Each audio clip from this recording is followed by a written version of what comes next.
আপনাদেরকে আমি বলেছি যে এক শব্দে আমি বলেছি যে রোহিঙ্গা ইস্যু নিয়ে তিনি কথা বলবেন। আর আমরা পিছনের যে ব্যর্থতাগুলো সেগুলো অবশ্যই আমরা দেখব, কিন্তু আমরা চাইবো যে সামনে যেন আমরা এক্ষেত্রে কিছু সাফল্য অর্জন করতে পারি। রোহিঙ্গা প্রসঙ্গে আমরা একটা ইভেন্ট স্পন্সর করছি, আমরা নিজেরা অ্যারেঞ্জ করছি। সেখানে আমরা আশা করছি যে বেশ সংশ্লিষ্ট সবাই, বেশ একটা ভালো উল্লেখযোগ্য সংখ্যক তাদের উপস্থিতি থাকবে, এবং আমরা চেষ্টা করব যে সমস্যাগুলো, বিশেষ করে আমরা জানি যে এখন পরিস্থিতি আরও অনেক বেশি জটিল হচ্ছে, যেহেতু রাখাইন রাজ্যে একটা সিভিল ওয়ার পরিবেশ চলে আসছে।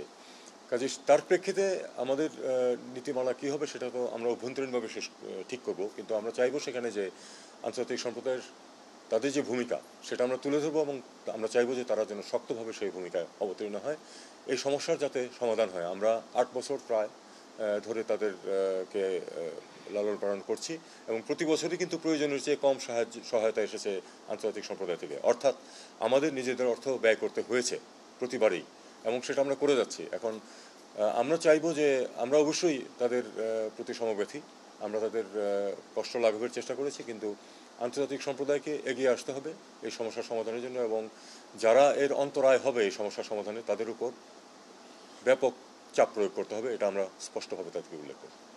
সাথে বৈঠক না, এটা আপনাদের বুঝতে হবে, কিন্তু পররাষ্ট্রমন্ত্রী যখন হবেন তখন কিন্তু তিনি এসে তার সাথে কলট করবেন।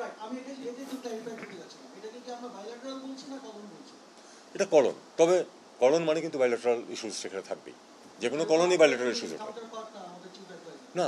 উনি অবশ্যই কাউন্টার পার্ট না, কিন্তু মন্ত্রীরা তো কলন করেন প্রধানমন্ত্রীর কাছে। আমাদের যখন কেউ যায় তখন অনেক সময় করেন।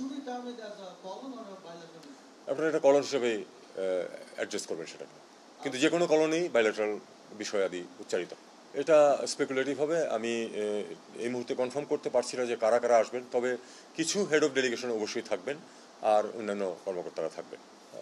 জয়শঙ্করের সাথে আমার দেখা হওয়ার সম্ভাবনা আছে, মোটামুটি প্রায় নিশ্চিত দেখা হবে। এবং যে কথাটা আপনি বলছিলেন যে টেনশন বা একটা ধরুন ভারতের সাথে সম্পর্কের ক্ষেত্রে একটু টানাপোড়েন চলছে, এটা কিন্তু স্বীকার করতে হবে প্রথমেই, কারণ সমস্যার সমাধান করতে হলে তো সমস্যার অস্তিত্ব অস্বীকার করলে চলবে না। আমরা অবশ্যই চেষ্টা করবো সেই টানাপোড়েন যাতে আমরা পেছনে ফেলতে পারি এবং একটি সম্পর্ক, ওয়ার্কিং রিলেশন সৃষ্টি হয়। কিন্তু আমরা যেটা সবসময় বলে আসছি, এবং সেটা হলো যে এটাকে অবশ্যই হতে হবে সার্বভৌম সমতার ভিত্তিতে এবং পারস্পরিক শ্রদ্ধাবোধের ভিত্তিতে। আমি মনে করি যে এর ভিত্তিতেই আসলে সম্পর্ককে এগিয়ে নেওয়া সম্ভব, এবং সেটা আমরা চেষ্টা করব। কিছু বাদ পড়ে গেছে কি, রোহিঙ্গা প্রসঙ্গে অবশ্যই পরিস্থিতির ব্যাপক পরিবর্তন হয়েছে, কিন্তু আমি খারাপের দিকে গেছে বলে যেটা বললেন আপনি, যে আরও আগের চেয়ে খারাপ হয়েছে, হয়তো হয়েছে, কিন্তু ভালোই বা কী হয়েছিল গত 8 বছরে? আমাদের তো সমস্যাটার সমাধান হচ্ছে আমাদের কাছে তাদেরকে ফেরত যেতে হবে, সেক্ষেত্রে তো সামান্যতম কোনো অগ্রগতি হয়নি। কাজেই এখন যদি ওখানে একটা ধরুন একটা পরিবর্তন চলছে ওখানেও, সেটা আপাত দৃষ্টিতে খারাপ মনে হচ্ছে, কিন্তু সেটা যে আমরা এর মাধ্যমেই কিছু অর্জন করতে পারবো না এটা কিন্তু নিশ্চিত নয়। এটা আমাদের অভ্যন্তরীণ যে বিষয়টা আছে, যে আমাদের নীতি নির্ধারণ করা এবং স্ট্র্যাটেজি নির্ধারণ, সে ব্যাপারে আমরা আলাপ আলোচনা করছি। সেটা এখনও আসলে আপনাদেরকে বলার মতো পরিবেশে যায়নি। যখন হবে আমি অবশ্যই আপনাদেরকে জানাবো যে আমরা এইভাবে চিন্তা করছি। সেটা এখনও সেই পর্যায়ে যায়নি। আন্তর্জাতিক পর্যায়ে গিয়ে আসলে আমাদের স্ট্র্যাটেজি চেয়ে বরং তাদের যে চাপ প্রয়োগ করতে হবে, তাদের যে এখানে আরও অর্থ প্রদান করতে হবে তাদের আপকিপের জন্য, এই জিনিসগুলোর উপরে আমরা বেশি গুরুত্ব দেবো, এবং তাদেরকে আমরা ব্যর্থহীনভাবে একটা কথা বলবো যে অন্য কোনো সমাধানের চিন্তা যেন কারো মাথায় না আসে। অনেকে এর মানে অন্য ধরনের কোনো চিন্তা সমাধানের কথা উল্লেখ করেন।